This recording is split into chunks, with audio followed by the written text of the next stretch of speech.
Ya'ni sizlar o'tganda tanlarning 3 elementi 3 ta elementdan iborat, ya'ni nima?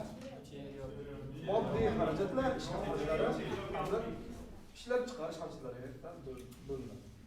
이것은 발생 형태에 따라서 분류를 하기도 발생 형태에 따른 분류라고도 그랬어요. Ya'ni bu deyapti, ya'ni vujudga kelgan ya'ni holatga qarab, ya'ni bo'linishi ham mumkin deb aytdik.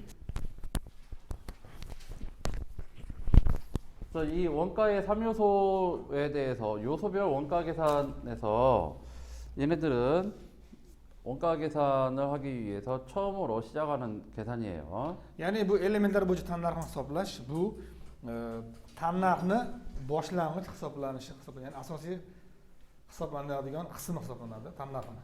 우리가 원가를 계산하기 위해서는 제품의 원가를 계산하기 위해서는 맨 처음에 이 요소별 원가 계산부터 시작을 해요. Ya'ni mahsulotni tanlarni hisoblash uchun albatta bir boshlang'ich, ya'ni 3 elementlar orqali tanlar hisoblanadi. 그래서 재료비가 얼마가 들었고 노무비가 얼마이고 제조 경비가 얼마인가 이것들을 먼저 알아야겠죠. Ya'ni mahsulotni tanlarni bilishlik uchun hisoblash uchun birinchi o'rinda xom ashyo qancha xarajat qilindi, ish haqi, ya'ni mehnat xarajati qancha qilindi hamda ishlab chiqarish xarajlari qancha xarajat qilindi. Shundan boshlanadi. Bularni bilmasangiz tanlarni hisoblash qiyin. 자, 그렇게 해서 직접비들은 얘가 하나당 얼마씩 원가가 들어갔는가 알 수 있기 때문에 별 문제가 없죠. Ya'ni bevosita xarajatlar to'g'ridan to'g'ri mahsulotga ya'ni ketilgan xarajat aniq bo'lganligi uchun deyapti, bunda muammo yo'q. 그런데 문제는 이제 제조 간접비예요. Ya'ni muammo esa ishlab chiqarishga bilvosita xarajatlarda. Ya'ni bilvosita xarajatlarda. 그래서 제조 간접비는 제품을 만드는데 하나당 얼마가 들어갔는가 알 수가 없죠. Ishlab chiqarish bilvosita xarajatlari, ya'ni har bitta mahsulot uchun qancha sarflanganligi noma'lum, ya'ni muammo bo'lganligi uchun. 그래서 얘네들을 전부 다 모아가지고 어떤 기준을 가지고 얘네들을 나눠줄 거예요. Ya'ni shuning uchun o'tganda biz aytganmiz, ya'ni ularni hamma noma'lumlarni bilvositalar yig'ib turib deyapti, bir ma'lum bir standart bo'yicha taqsimlab qo'yamiz mahsulotga. 그런 부분이 바로 5장에서 부문별 원가 계산이에요. Aynan bu, ya'ni alohida bo'limlar bo'yicha hisoblash, bu 5-bobda o'tamiz. 그런 다음에 이제 제품의 원가 계산이 이루어진다고 그랬죠. Shundan keyin deyapti, tanlarning mahsulotning tanlarxi paydo bo'ladi, yuzaga keladi. 그래서 기업의 형태에 따라 제조업을 하는 기업의 형태에 따라서 주문 생산을 하는 기업에서는 개별 원가 계산을 사용을 한다고 그랬어요. Ya'ni ishlab chiqarish kompaniyalariga qarab turib deyapti. Ya'ni asosan zakazga ishlovchi ishlab chiqarish kompaniyalari deyapti, zakazga qarab deyapti, nima alohida hisoblash usulidan foydalanadi deyapti. 하지만은 처음에 만들기는 시작을 했지만은 끝이 없이 뭐 과자라든가 음료수를 만드는 이런 기업에서는 종합 원가 계산이라는 것을 사용한다고 그랬죠. Ya'ni undan tashqari bizda, ya'ni ishlab chiqarish kompaniyasini, ya'ni boshi bor, oxiri yo'q, ya'ni oziq-ovqat ko'proq mahsulotlarni ishlab chiqaradigan kompaniyalarda boshi bor, oxiri yo'q. Bularda hammasi umumiy tanlab hisobdan foydalanadi deb aytilyapti. 그렇게 해서 원가 계산이 이루어지는데 가장 중요한 부분이 바로 이 재료비가 요소별로 얼마만큼 나왔는가 이것을 정확하게 파악을 해야 그 다음 제품 원가 계산이 정확하게 이루어지겠죠. Ya'ni mahsulot tan narxini aniq bilishlik uchun deyapti, har bitta element alohida hisoblanish aniq bo'lishi kerak deyapti. Ya'ni xom ashyo xarajatlari, ishlab chiqarish hamda mehnat xarajatlari aniq bo'lgandagina shunda tan narx aniq bo'ladi. 이 제일 요소별 원가 계산에서 계산이 잘못되면 그 이후에 아무리 정확하게 한다고 하더라도 처음이 잘못됐기 때문에 정확한 제품 원가 계산이 안 되겠죠. Ya'ni elementlar bo'yicha tan narx hisoblashda adashadigan bo'lsangiz deyapti, men urinsangiz ham oxirigacha tan narx hisoblab, ya'ni elementlar boyagi uchovsi, ya'ni 3 element orqali tan narxni deyapti, xato ketsa boshida deyapti, oxirigacha xato ketadi, ya'ni siz adashasiz. 재료비의 흐름에 대해서 한번 보죠. Ya'ni moddiy xarajatlar oqimi haqida gaplashamiz.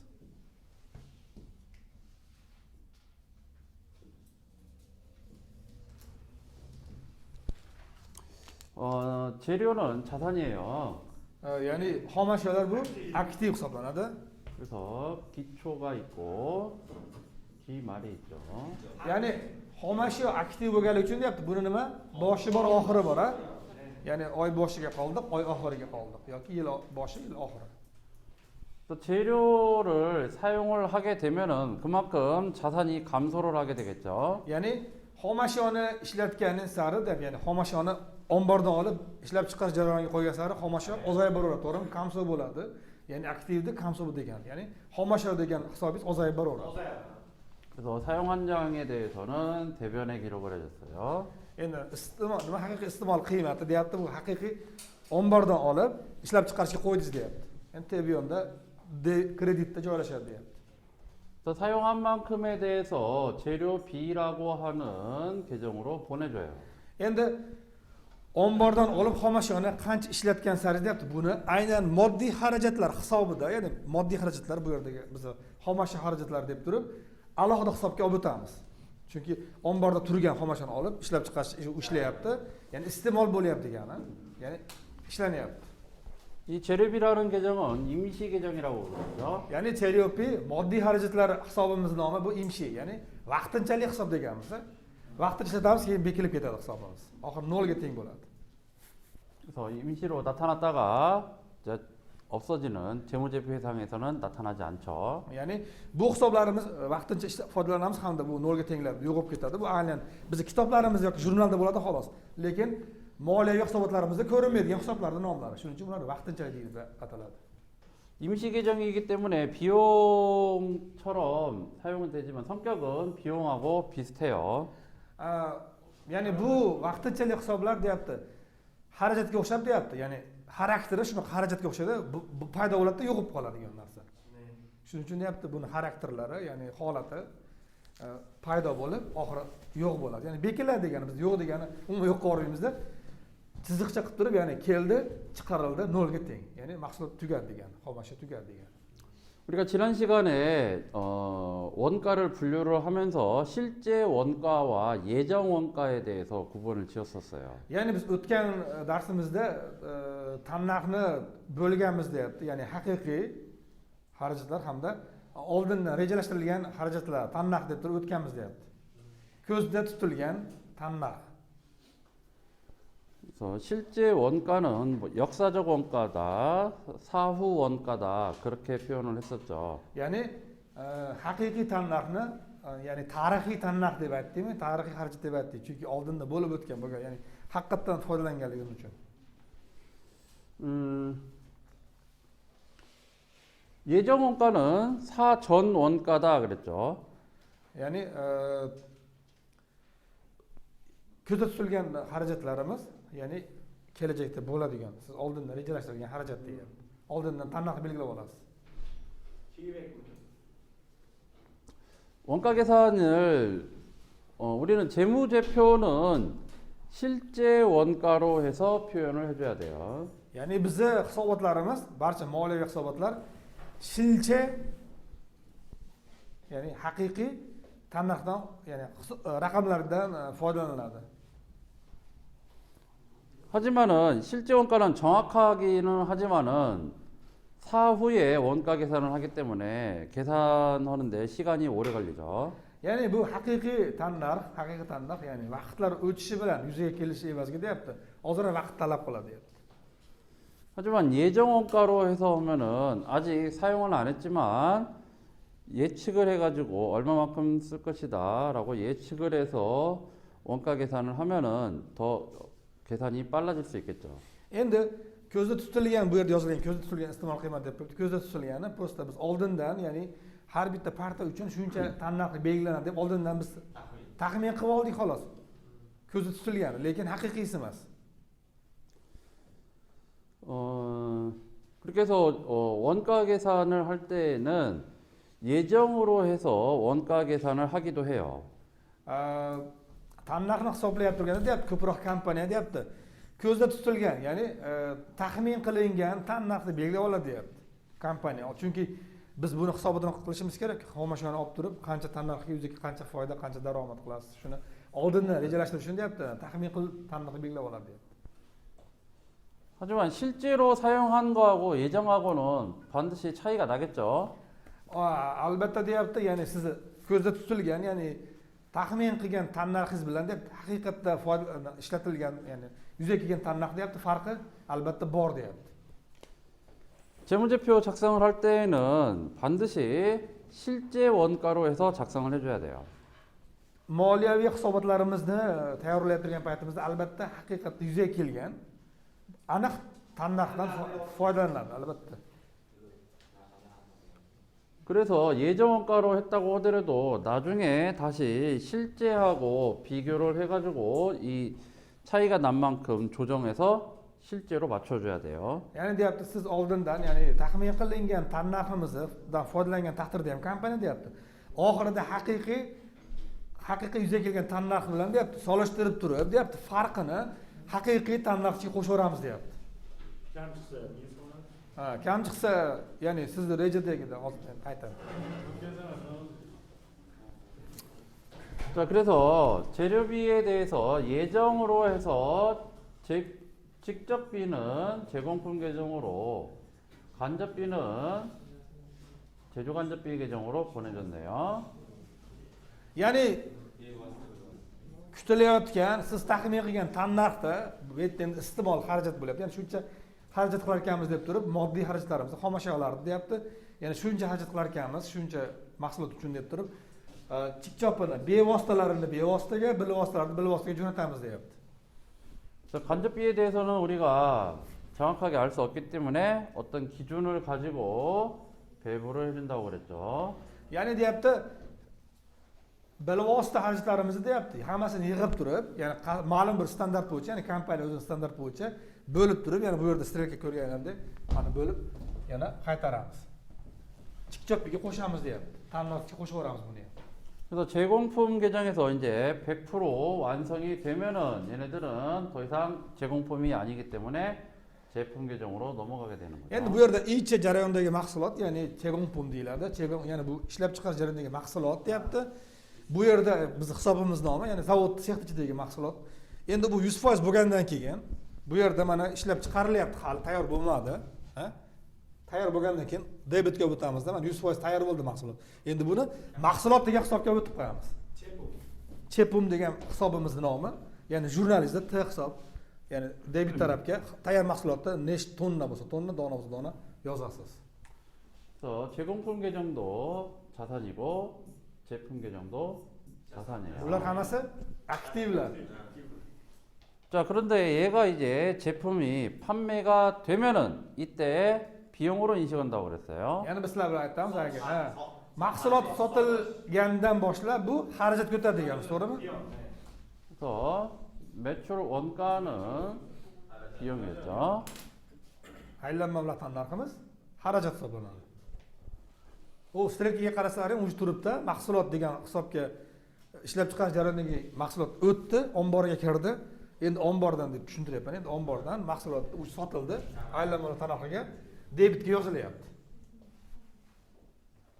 Mana shu yerga e'tibor qilib turinglar hozir misolda shunaqa bo'ladi ya'ni yozish kerak bo'ladi. Bular har bittasi hisoblarning nomlari. ya'ni t qilib hisob yozasizda debitga yozasiz sotsangiz yoki o'zgarsa kreditga o'tib qo'yasiz. 자, 그런데 자, 예정으로 해가지고 100만큼 배부를 했어요. misol uchun deyapti kutilayotgan iste'mol qiymati ya'ni bizni boyagi taxmin qilingan xarajatimiz 100 ga to'g'ri keldi deyapti misol uchun. 그런데 나중에 실제로 계산을 해서 보니까는 120만큼이 사용이 됐다라는 거예요. ya'ni xom ashyoni biz ya'ni 110lik xarajat qilamiz dedik endi haqiqatda biz ko'zda tutilgan xarajatdan ko'ra haqiqiysi 120 ga to'g'ri kelib ketdi. 120만 원, 1 million tutmasmi? 120. yo'q hozir 자, 그런데 그러면은 지금 100으로 해서 원가 계산을 했기 때문에 20만큼이 원가가 더 조금 들어갔다고 계산이 되겠죠. Ya'ni deyapti, hozir bu yerda ko'zda tutilgani 110 bo'lgan bo'lsa, deyapti, haqiqatsi 120. Ya'ni biz 110 ga adashganmiz. Ya'ni biz oldindan rejalashtirganimiz 110 bo'lyapti xarajatimiz. 그래서 원가 계산이 지금 이렇게 계산을 하게 되면 잘못된 것이 되겠죠. Ya'ni bunda deyapti, nima hisobingiz xato ketadi. Chunki sizni ko'zlagan narxingiz 100, lekin haqiqatda xarajatingiz 120. 그래서 20만큼을 더 추가를 해줘야 돼요. Ya'ni 200ni deyapti, 20ni deyapti, farqini xarajatga olamiz deyapti. 그래서 20만큼을 더 늘려주기 위해서 재료비 차이라고 하는 또 임시 계정을 만들어서 20을 보내줘요. Ya'ni bu yerda moddiy iste'mol farqi, ya'ni iste'mol degani biz sarflangani, ya'ni xomashyoni sarflaymiz. Endi farqini qaranglar, pastda farq chiqdi, farqini olib o'tib qo'yapti pastga. Alohida hisob yozib, mana moddiy iste'mol farqi deb turib, 20 ni debitga yozdingiz endi. Farqini yozdingiz. 그래서 얘네들을 간단하게 하는 방법은 매출원가에다가 바로 20만큼 더 늘려주는 거예요. Ya'ni deyapti, buni sodda varianti deyapti. Buni hisoblash sodda varianti. Boyagi 20 ni farqini deyapti. To'g'ridan to'g'ri bu hisobingizdan deyapti. Aylanma mablag' tannarx hisobiga, ya'ni qo'shib qo'yasiz deyapti. 자, 이렇게 해주면은 20이 적게 들어갔다가 다시 여기에다가 채워줬으니까는 이제 똑같이 되겠죠. Ya'ni bu yerda bar 100 ga teng edi, to'g'rimi? Mana o'zi aslida mana 100 edi. Bu aylanib 100 bo'libdi, balki 100 keladi. Bu farqini olib turib 20 ni qo'shsak 120 to'g'ri keladi. Shunda yeyishib ketadi deyapti.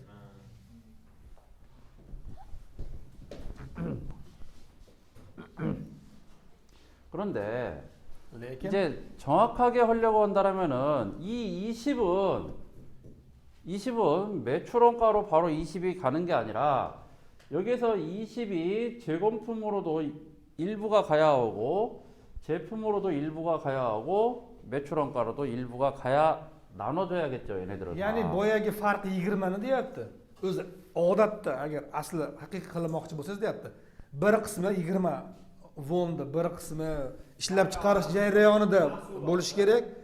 Ya'ni tayyor bo'lmagan mahsulotda bir qismi mahsulot ichida bo'lishi kerak, bir qismi aylanma bilan taniqchida bo'lishi kerak deyapti. Ya'ni taqsimlab chiqishingiz kerak edi 20 ni deyapti. bo'lib. 자, 그래서 만약에 제공품이 기말에 5개가 남았어요. Misol uchun deyapti, hisobot davri oxirida 5 dona mahsulot qoldi. Mahsulot ishlab chiqarish jarayonidagi mahsulot. 제품이 기말에 5개가 남았어요. Mahsulotimiz bo'lsa, ya'ni 5 dona qoldi bu ham. 그리고 판매된 게 10개가 판매가 됐어요. Ya'ni sotilgani 10 dona sotildi mahsulot. 그러면은 20이 남았을 경우에는 20만큼 차이가 날 때에는 얘를 정확하게 나눠주려면은 얘에다가 5원을 더 주고 여기다가도 5원을 더 주고 여기에다가는 10원을 더 주면은 정확하게 얘네들이 남아있는 걸로 나눠지겠죠. Ya'ni boyagi 20 ni deyapti. Ishlab chiqarish jarayoniga 5 won, mahsulot ichiga 5 won, undan keyin aylanma bilan tanlarga 10 won qilsa, shunda 20 won farqi yuzaga kelyapti, to'g'rimi? Endi bu yerda degan yana u 5 won nima desangiz, bu yerda 20 million bo'ladigan bo'lsa, 20 million so'mmi, vonni hammasini bular hamma xomashyolar pulda hisoblanadi-ku, to'g'rimi? Pulda rol o'ynaydi. Hozir biz nom yozilganmi, bu yerda faqat raqamlarda rol o'ynaydi. Shuning uchun bu yerdagi farqini raqamlarda bo'lib qo'yamiz, xullas, qancha bo'lgan bo'lsa. Shunda aniq tanlov kelib chiqadi. Ha, hammasiga. Ya'ni ko'ryapsiz, mana 5 won, mahsulotga 5 won, bu yerdagi aylanma bilan tanlarga 10 won boyagi 20 kelib chiqdi. Agar unaqa emasdan to'g'ridan to'g'ri 20 wonni aylanma bilan tanlarga qo'shib qo'ysangiz ham bo'ladi. Unda aniq bo'lmasa kerak.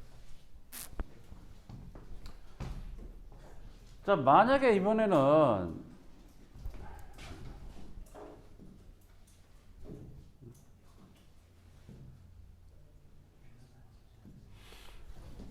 E'tibor qilib turamiz. 자, 예정으로 해서 130만큼을 배부를 했어요. Endi siz yejam qilib turib, ya'ni oldindan rejalashtirganingiz 130 ga to'g'ri keldi. Ya'ni 130 ming milliard buncha xarajat qilmoqchisiz xomashiyoni.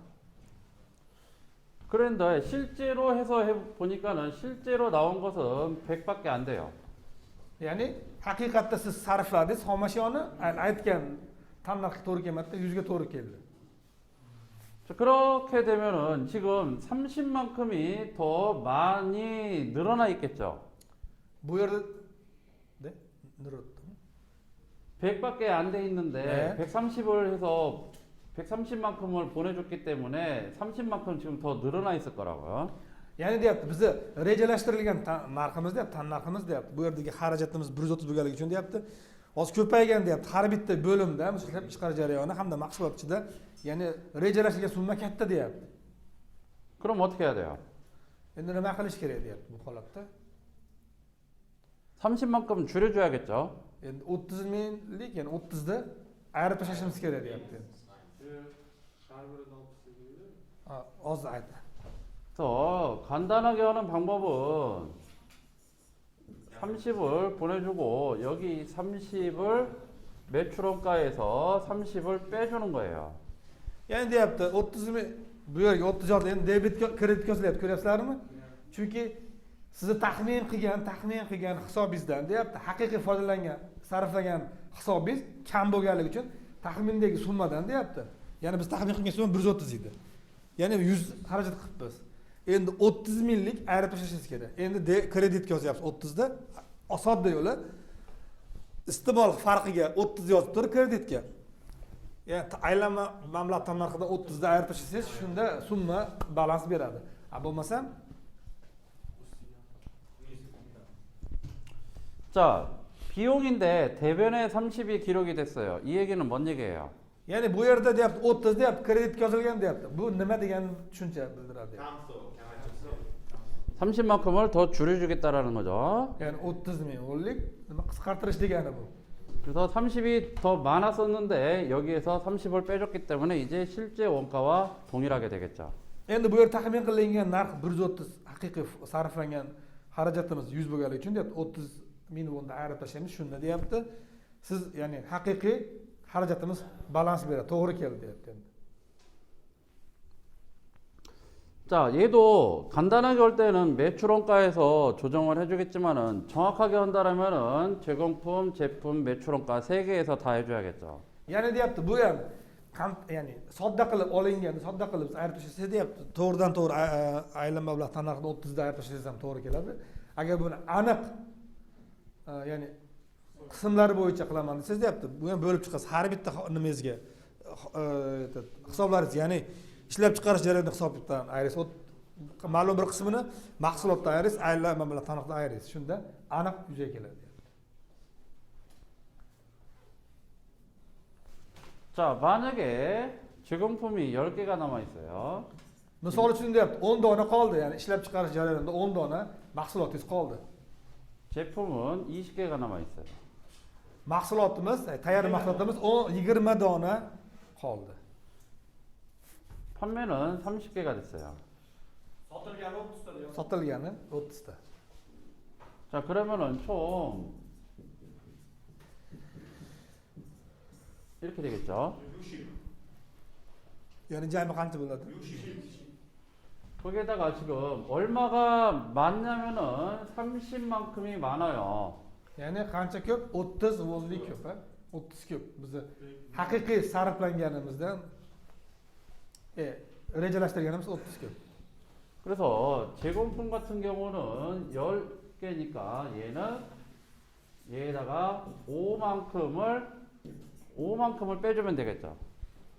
Ya'ni bu yerda bizda mahsulotimiz 10 dona bo'lganligi uchun deyapti. 10 bo'lganligi uchun yana 5 ta ayirib tashlayveramiz deyapti. 제품은 20이니까 얘에 대해서는 10개만큼 빼주면 되겠죠. Bu yerda mahsulotimiz 20 bo'lganligi uchun deyapti. 10 dona ayirib tashlasa bo'laveradi deyapti. 얘는 30이니까 얘에 대해서는 15원만큼 빼주면 되겠죠. Ya'ni bu yerda 15 ta ayirib tashlasa bo'laveradi. 안마스는 야하면은 어려워. 자, 이해됐죠? Tushundinglar? 네.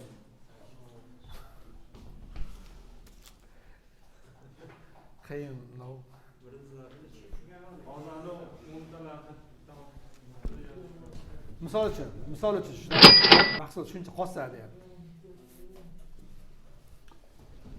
자, 문제 한번 보죠. 읽어주세요. Misolni yechamiz. O'qiyman men, keyin yechamiz. Ya'ni kompaniyaning bir tanlar hisob kitob davri mobaynida moddiy iste'mol miqdori to'g'risidagi ma'lumotlar quyidagicha. Kutilayotgan moddiy iste'mol qiymati, ya'ni boyagi taxmin qilinganlar 700 ming won, bulardan bevosita 400, bilvositalari 300 ga to'g'ri kelyapti. 300 ming wonga to'g'ri kelyapti. Haqiqiy iste'mol qiymati 900. Ha? Jurnal yozuvi mos ravishda tuziladi va kirish sahifasida moddiy xarajatlar hisobi hamda moddiy xarajatlar farqi qaydnomasi belgilanadi. Boyagi farqi, iste'molning farqi.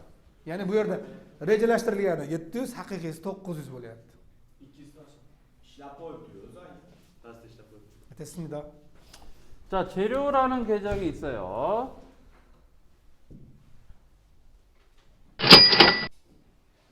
Bu yerda faqat jurnal kiritilgan holat. Siz jurnalingizda qanday turadi holati bu? Aslida hisobingizda kitobda qanday bo'ladi?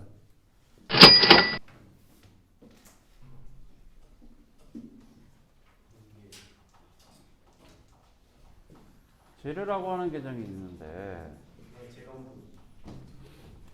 재료라는 계정에서 재료 B 계정으로 지금 보내줬어요. Ya'ni bu yerda hisobimiz, hurmatli talabalar, e'tibor qilib turamiz. Bu yerda hisobimiz, ya'ni xomashyo degan hisob turibdi, T hisobida. Bundan jo'natyapmiz. Ya'ni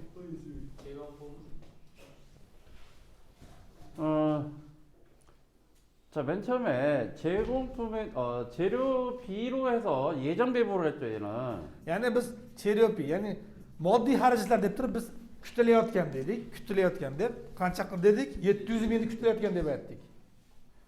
예정으로 해서 70만 원만큼 배부를 해줬고 그 다음에 직접비와 간접비가 40, 30으로 됐죠. Bu yerda ya'ni chikchap bilan qanjob, ya'ni buni ikkosini nisbati 700 ga to'g'ri keladi, to'g'rimi? Ya'ni biz punga qilyapmiz, kirityapmiz jurnalga. 죄자라는 것은 2개 이상일 때 죄자라는 표현을 써요. Ya'ni ikkitadan oshiq bo'lsa deyapti, ja degan so'zdan foydalanadi deyapti. 얘를 나눠서 쓰면은 제공품 40, 제조 간접비 30. 30 이렇게 따로따로 써도 돼요. Tushundinglar? Bu yerdagi ja degan so'z 700, ya'ni ikkitasi qo'shilgan degani. Ya'ni boyaga 700 bilan 300 qo'shilmas. Bu yo'shatib xohlasangiz, ya ishlab chiqarish jarayonidagi 400 ishlab chiqarish bilvosita xarajatlari 300 qilib alohida yozsangiz ham bo'ladi. Lekin bu yerda ja deb turib, ikkita qo'shilgan deb turib 700 ga umumiy qilib yozib qo'yibdi ekan. 자, 이렇게 해서 예정으로 배부를 했는데 실제로 사용을 한 것은 90만 원이라는 거예요. Endi biz buni taxmin qilgan edik xarajatimizni, ya'ni shuncha xarajat qilar ekanmiz taxmin qildik. Lekin aslida 900 minglik xarajat qilib qo'yibmiz. 그래서 실제로 사용된 것이 90이다 이렇게 표현을 해주는 거죠. Endi yana hisobimizga, ya'ni xomashyo degan hisobimizga 10 taraf yozyapmiz. Shilcha, ya'ni haqiqiy sarflangan iste'mol xarajatlari. Kreditmi, biz xomashyo. Ha, kredit yozilyapti. Kredit dedizmi? Bankka ketibdi. 자, 이렇게 해서 했는데 여기에서 이제 제공품 계정으로 재료비에서 40만 원이 왔겠죠. Ya'ni endi bu yerda keyingi hisobimiz qaysi hisob? Chegonpum. 제공품 mahsulot. İchi jarayondagi mahsulot. Ha? Endi 그다음에 제조 경비. işlep çıkarsanız. 제조 간접비로 30만 원이 왔을 거예요. endi bu yerda ya'ni 400 ming ishlab chiqarish bevosita, keyin undan keyin ishlab chiqarish bilvosita xarajatlariga qancha 300 yozyapmiz. Bu ham cheryopi, yoniga cheryopi deyapmiz. Bu hammasi xomashyo xarajatlar bo'lganligi uchun. 그다음에 재료비가 있고 뭐 농업비, 제조 간접비 뭐 얼마가 쭉쭉쭉 나오겠죠 이제. Endi bu yerda hisoblar har xil nima edi? Ish haqi xarajatlari, undan keyin 3 ta elementlar bo'yicha. 그럼 얘네들을 모아가지고 어떤 기준에 의해서 제공품으로 보내줄 거라고 그랬어요. Ya'ni biz nima bilvositalarni hammasini yig'ib turib deyapti, to'g'ri nima chejipumga obitib qo'yamiz deyapti. Ishlab chiqarish jarayonidagi mahsulotlarga obitib qo'yamiz deyapti. Bilvositalarni. 자, 그래서 제공품 계정에서 완성이 되면은 제품 계정으로 가죠. Endi ishlab chiqarish jarayonidagi ya'ni sexdan xomashyo tayyor bo'lib, mahsulot degan hisobimizga kirim qilamiz. Alohida daftaringiz bor, siz mahsulot degan. Mahsulotni o'ng tarafga yozyapsiz, ya'ni paloncha, palondaqa. 그래서 제품이 판매가 되면은 매출 원가로 온다고 그랬어요. Endi mahsulot ombordan chiqib ketdi, ya'ni sotildi. Shunda aylanma mablag' tannarx degan hisobimizga qanchaligini yozib qo'yamiz. Tonnadami, kilodami, donadami, xullas yoziladi. 자, 그런 다음에 자, 재료비가 지금 얼마만큼 차이가 났냐면은 20만큼 차이가 나고 있죠. Endi nima? Xomashyo xarajlarimizni farqi haqiqiysi bilan biz taxmin qilganlarimiz farq qancha bo'ldi? 200 ming 200 ming wonni tashkil qilyapti. 자, 그래서 실제로 사용한 거는 90인데 예정으로 70이었기 때문에 20이 지금 조금 해놨죠. Ya'ni deyapti, biz taxmin qilgan xarajatimiz 700 edi, aslida 900 chiqib ketdi. Ya'ni biz 200 ga ko'p xarajat qilibmiz. 그래서 20이 적으니까 20을 더 늘려줘야 돼요, 지금. Endi ya'ni biz taxminimiz 200 bo'lgani uchun endi 200 mingni biz bo'lib tashlashimiz kerak deyapti. 그러기 위해서 재료비 차익이라고 하는 임시 계정을 만들었어요. Endi biz alohida hisob tayyorlab olamiz. Ya'ni vaqtinchalik hisob bu yerda nima? Xomashyo xarajatlari, moddiy xarajatlarning farqi degan hisob. 자, 보내는 것은 대변에 있는 애는 차변으로 보내는 거예요. Ya'ni bu yerda Seriopi degan hisobimizda kredit turgan farqi, xomashyo farqi degan 200 mingda endi xomashyo xarajlari farqi degan alohida hisobimizni 10 tarafga olib qo'yapmiz. Mana Seriopi deb yozib qo'yapmiz. 그리고 우리가 이제 간단하게 하는 방법은 차이가 나는 거에 대해서 매출 원가로 보낸다고 그랬어요. Ya'ni biz bu yerdaga endi sodda yo'li, sodda variant dedik. Boyagi farqini mechiluvon aylanma mablag' tannarxiga o'tkazib qo'ysak bo'ldi deb. Mana bundan bu yoqqa o'tkazib qo'yapmiz bunga. Kreditga olib qo'yapmiz. 정확하게 하려고 한다면은 제공품, 제품, 매출 원가로 나누어 가지고 다 나눠서 줘야 되겠죠. Endi aniq qilmoqchi bo'lsak deyapti bolalar, aniq narxni bilmoqchi bo'lsangiz deyapti. Alohida hisobingizga bo'lib chiqasiz. Ishlab chiqarish jarayonidagi hisobingizga bo'lasiz, mahsulot degan hisobingizga bo'lasiz, mechilvonqaga bo'lasiz. Shunda aniq bo'ladi Mashhurbek. 자, 그래서 지금 여기에 뭐 얼마만큼의 판매한 금액 매출 원가가 나오겠죠. Endi bu yerda nima bo'ladi? Aniq qancha sotilgani ma'lum bo'ladi, yuzaga keladi deyapti.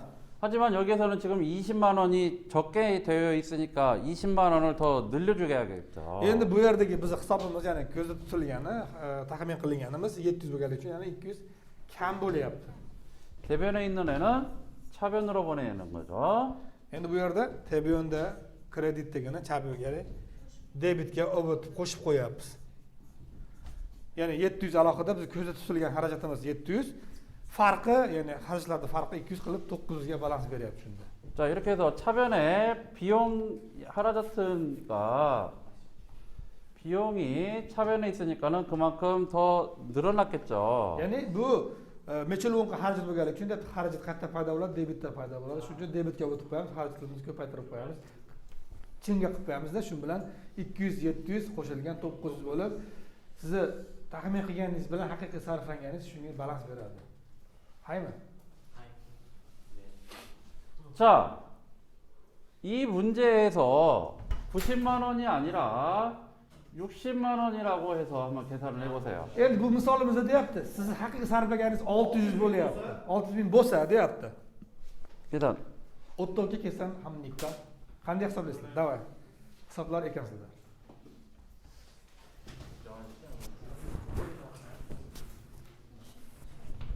200 bin dolar, 200 mü?